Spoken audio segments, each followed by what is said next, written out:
Title: Sorting Materials and Grouping.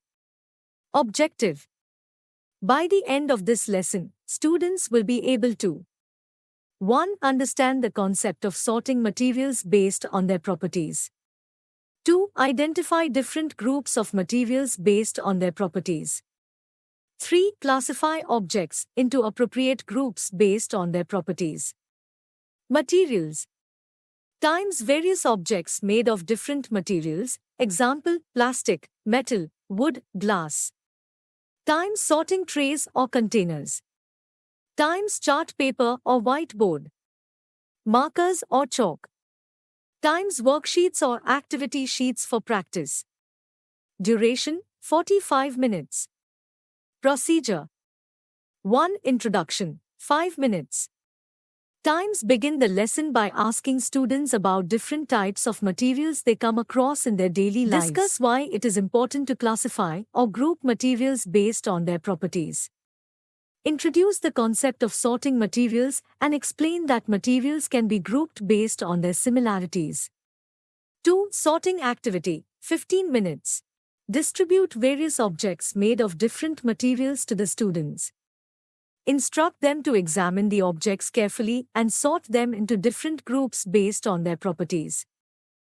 Encourage students to discuss their reasoning behind their sorting decisions.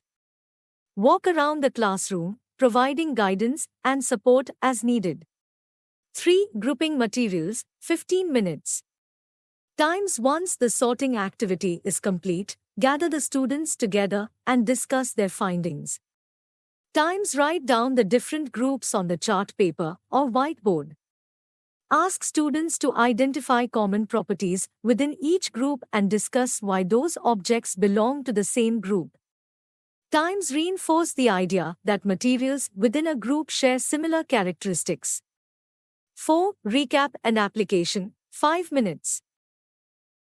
Summarize the main points discussed during the lesson. Ask students to think of additional examples of objects that belong to each group. Times provide real-life examples and applications of sorting and grouping materials. Practice activity, 5 minutes. Medium black circle distribute worksheets or activity sheets related to sorting and grouping materials. Times instruct students to complete the activity individually or in pairs. Times collect the worksheets for assessment and review. 6. Conclusion, 5 minutes. Times review the key concepts covered in the lesson. Encourage students to continue observing and classifying materials in their daily lives. Times address any questions or concerns raised by the students.